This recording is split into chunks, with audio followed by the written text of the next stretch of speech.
openings and other summer fun comes some summer jobs, like cleaning out the garage, closets, basement. And then, what do you do with all that unwanted stuff that you've acquired? Well, you have a yard sale or a garage sale. Our very first guest today has some do's and don'ts about what to do with those garage sales. Welcome to Dr. Audrey Gusky of Duquesne University. Audrey, good morning. Good morning, John. Always great to be here. Yeah, it's Thank great you. to see you, as always. Meanwhile, what makes garage sales, yard sales so popular? There are 3 going on in my neighborhood right now. Oh, yeah. Well, this is, of course, the season. The weather is beautiful. As you said, people are cleaning out their closets, cleaning out their garages, and they've got lots of stuff. Also, economically, with the the economy has been sort of up and down, and people are looking to get money and to save money. And so one way to do it is to sell things and buy things at garage sales. Great, great bargain. Well, and they're fun. Sure, and competitive. And the real pros, the garage sale junkies, are pretty shrewd. Oh, yes. They know how to spot a deal. They know how to mark an item for a deal for them if they're a seller. How do you navigate if you're a rookie like me, for instance? How do you go in and not get taken at a garage sale? Well, several things you need to do. Literally, you have to navigate. You should get out the newspapers, the penny savers, go online and find out where all the different garage sales are going to be. And then a lot of people use some kind of electronic device to navigate and let them know the shortest way. Basically, you can get a map, go up to MapQuest and get something. And you really want to strategically figure out where are the garage sales. Maybe start closest to your house and move out, or go furthest from your house and move closer and stick in the neighborhoods. Because as you said, a lot of neighborhoods will have them. And so you can maybe go 2 or 3 or 4 on one street block, which saves you a lot of time. So that's one thing you want to do. You also have to be early.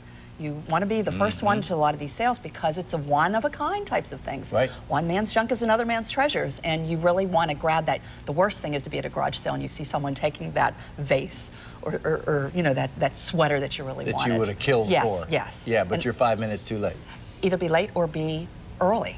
Right. Because if you're also the last one there, you may get some good bargains too, because people want to get rid of their stuff. Oh, good point. So you have to plan strategically. What do you do when you see something that, well, like you just described, you just have to have?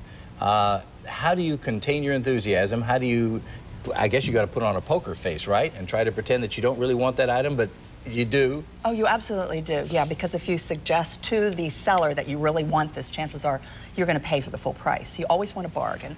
But you also want to examine the item very, very carefully. You want to look at it and make sure that nothing is damaged. If it's electronic, plug it in, test it, try it out. Make sure that all the pieces are there. So you have to be very careful with that first, because it may be something you want, but if it doesn't work, what's the point of buying it? And then you go up and you try to negotiate and dicker for the price and get them down. So a lot of times they're asking $10, you may start at $5 halfway there, and then eventually may end up $7.50, which would be a good price typically. Well, and you just mentioned plugging things in and electronic devices, which brings up the idea of kids, children, bringing them to garage sales. I guess that is appropriate. Absolutely. Any advice for parents of first-time mini garage sellers? Oh, tons of advice. Of course, it's a good learning experience for kids.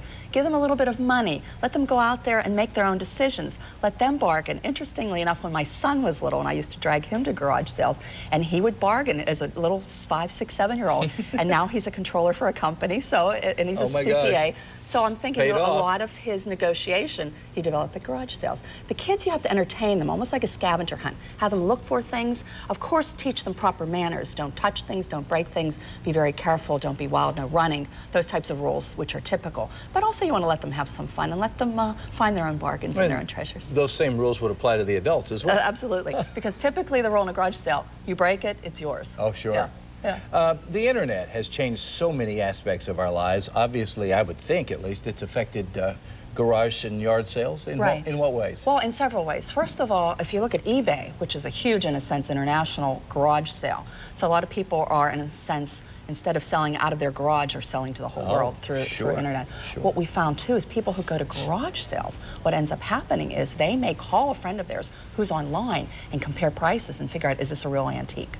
Is this, something valuable? And so it's, in a lot of ways, taken a lot of the fun out of garage sales. You know how many garage sales there are a year? Take a guess. You mean locally or nationally? Nationally. Oh gosh, would it be 100,000? 10 million garage sales annually. Sales of $4 billion, John. So, I mean, we're talking a huge business my here. gosh. And a lot of people are, in a sense, these professional garage sale people. But most of us aren't. We just go to get some bargains and have some fun and be in the fresh air and meet with neighbors and find some great deals. Now, some of the neighbor, well, I'll cite this one specifically. Aspinwall, one of my favorite little towns up Route 28 and nearby where I live in O'Hara Township, has, I think, a weekly thing starting about this time of year in their little parking lot off of Commercial Avenue, and they have a bunch of different vendors. It's garage sale stuff. Yes. But can you find good deals there? Oh, absolutely you can. Same kind of thing. Yeah. It's just not on a street in a neighborhood, well, in front bigger. of a house. And maybe local. You know, all the neighborhoods can bring things, or maybe it's churches and different vendors within the area. And so you can find tremendous bargains there. That's really a nice way to get, especially if you have children, clothes, toys. Why pay full price? Some of that stuff is brand new. Yeah. And if you really know prices and be careful and cautious, you can really have some wonderful fun and save tons of money. Well, any advice for people who are starting their own garage sale, maybe the first time ever? Well, yeah, there's advice, of course, if you're trying to sell things.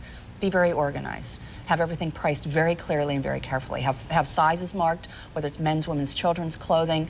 Have it displayed, just like in a store. You go to places and stores that are very well displayed, and you want to make sure that everything's clear and inviting and fun. Have refreshments so people can come in. Have lots of change, because not always, you know, people, you may get a lot of $20 bills, and you hate to run out of change. So the best thing is really just, you know, be organized and have everything priced and marked, and be there and be friendly and be willing to negotiate. And it probably wouldn't be a bad idea to have some help, too, because especially depending on how big your display is, you know, you could be out of eye shot from some of your items. Oh, absolutely. And what we've found is a lot of times if you invite your neighbors and friends and family in to sell their stuff, too, then you've got the extra hands, because they're selling their own items as well.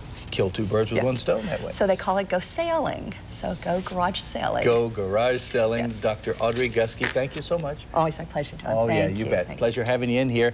Audrey, of course, with Duquesne University, and we want to thank her for her expertise. We'll have her back soon. Meanwhile, up next.